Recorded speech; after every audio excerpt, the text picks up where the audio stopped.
Morning,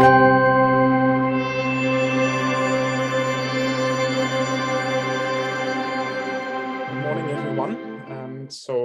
You may well ask yourself the question why a solar energy company such as Amarenco has been invited to this event and why we decided to join the 4 per 1,000 initiative. I believe the most credible person in my ecosystem to answer the question is my long-term friend, David Lecoufle, that I have invited today, who was my former colleague in deploying solar infrastructures across the world and who has been pioneering regenerative farming now for several years in the south of France. So David, the floor is yours. Thank you, Alain, and good day, everyone. It's an honor to be here. So I'm a regenerative farmer, and with Amarenco, we're working currently on a 100 hectares farm in southwest France, which we will be implementing in regenerative agriculture. So I would like to show to you our concrete vision and project, how we would like to implement it, so that on the same ground we can have regenerative farming and CO2-free electricity production.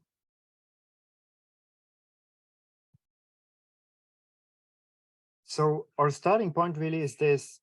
As the IPCC report rightly highlights, any climate change action has impact on biodiversity actions and vice versa.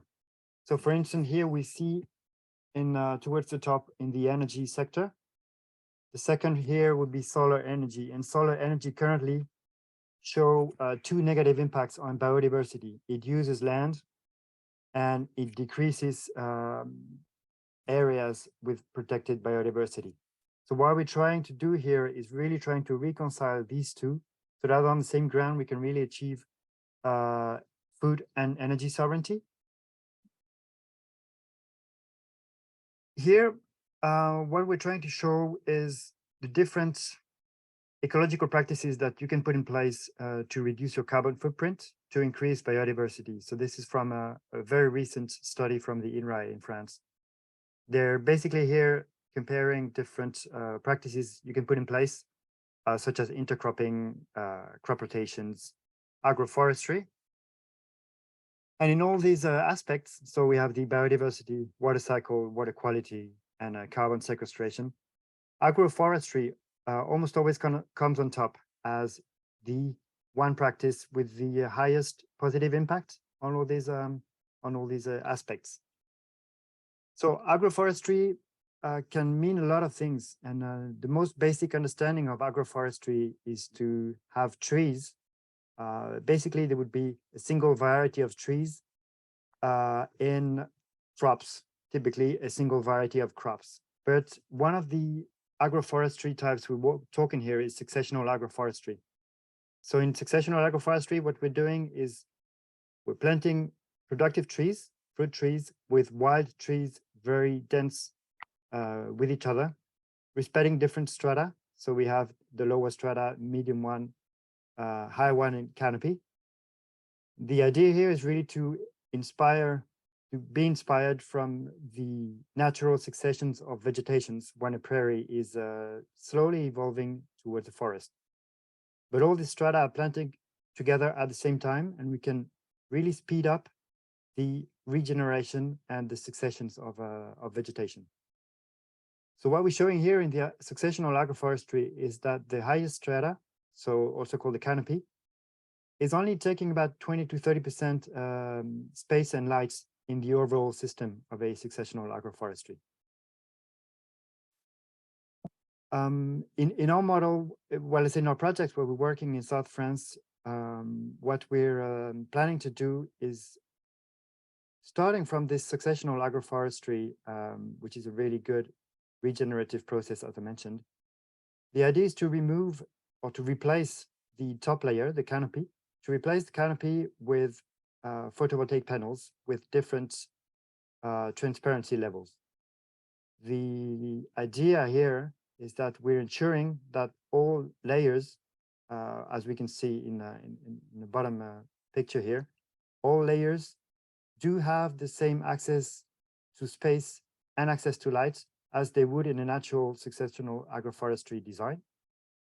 because as it is represented here, only about maximum 20% of the light is captured by the PV panels where the trees need them.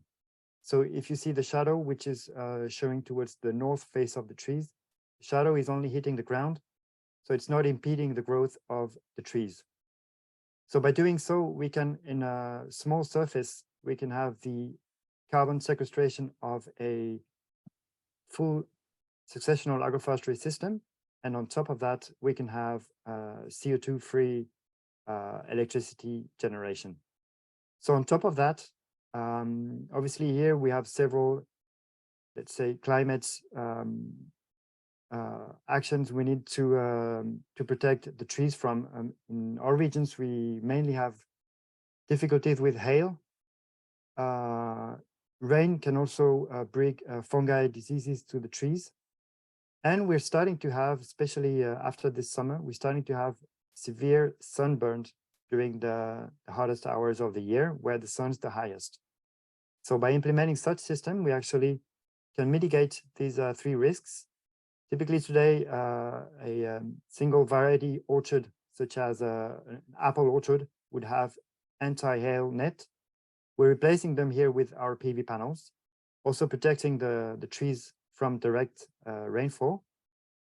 And we're protecting the trees from the highest sun in summer, let's say the midday hours between 10 and 2 p.m.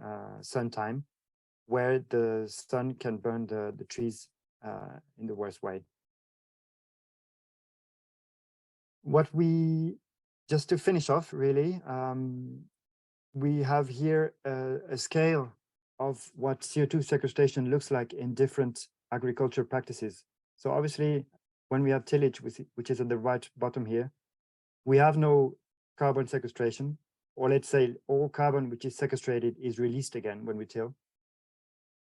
And the next level up would be a simple agroforestry, which isn't actually much of a carbon sequestration practice if the rest of the crop is tilled.